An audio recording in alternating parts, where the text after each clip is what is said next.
All right, everybody. Hello. As always, welcome back to What You Killing Real Estate. Thank you all the time for support, all subscribers. Greatly appreciate it.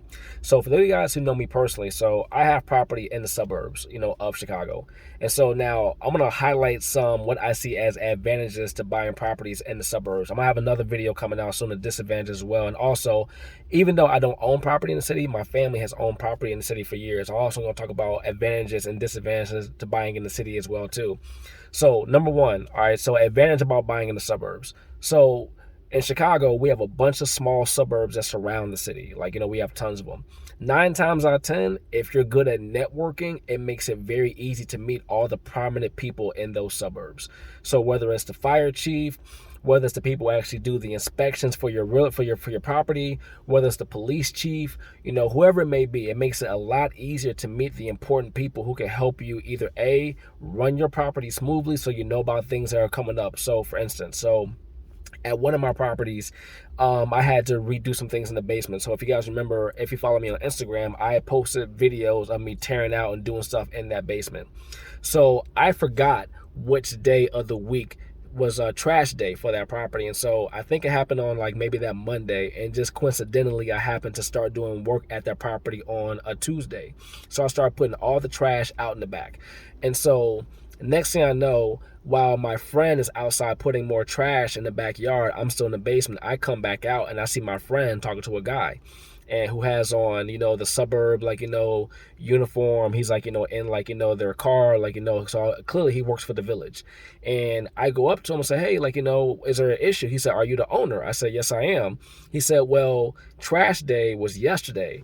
And so I know you're out here doing work. I know you're trying to take care of your property, but there's an issue with all this trash that's going to be out here for 6 more days. So we have to find something to do with it because I'm the village inspector, and I don't want to have to write you a ticket, for having this property or having this trash in the back of the property. So long story short, found a solution. I had to call my other guy, Kevin, to come help me take that stuff to the dump site, and it is what it is.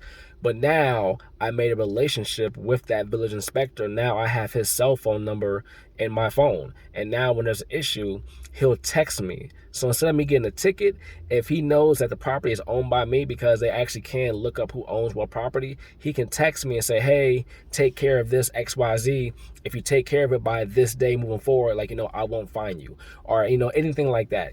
And also, but with the inspection services, they also do the inspections for the inside of the property too, between them and the firefighters in that particular suburb. So also, because I own multiple properties in that suburb, I've met the firefighters who do the inspection. So now whenever they walk into the property and they see it's me, they know that I have a reputation in that suburb for doing the right thing when it comes to, updating my property, making sure everything's up to code, all that good stuff.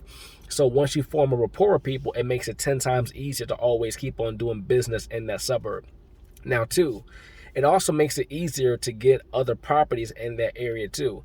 Because when you meet the people who may work for that village or work for that suburb, they know about things that you probably don't know about. They know that this house down the street or that building around the corner, they know what's going into foreclosure. They know they're having issues. They could put you in touch with somebody who either owns a house, or if they have, access to a list of village-owned properties. So for instance, I was at the firehouse in another particular suburb where I own property, and they said, hey, have you ever gotten access to the list that's to the list of properties owned by the village? And I said, no, I didn't know there was a thing. He said, oh yeah, go down to the so-and-so and just ask to see a list of village owned properties. And I had no idea that was a thing.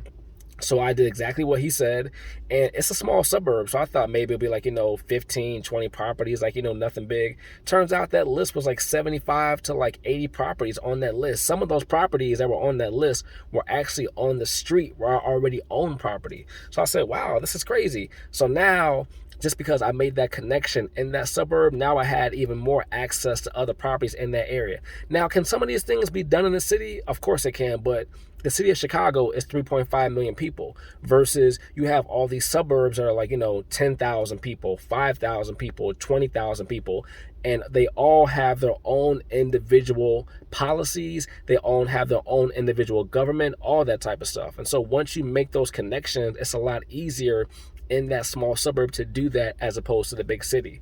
So it's all those little things like that that can also help you gain access to learn about more property. Once you get a reputation in a certain area, it makes it easier also for you to go into other suburbs, because 9 times out of 10, if you make good with the people in one village or one suburb, it makes it 10 times easier because they probably know other people who do what they do in the next suburb over as well too. All right, so just something to keep in mind. There are more pros, but I don't want to make this video too long. So if you want to learn more about real estate and especially about being a landlord, keep on watching the videos. If you're watching on Instagram, make sure you find me on YouTube at Ultra Kellen Real Estate.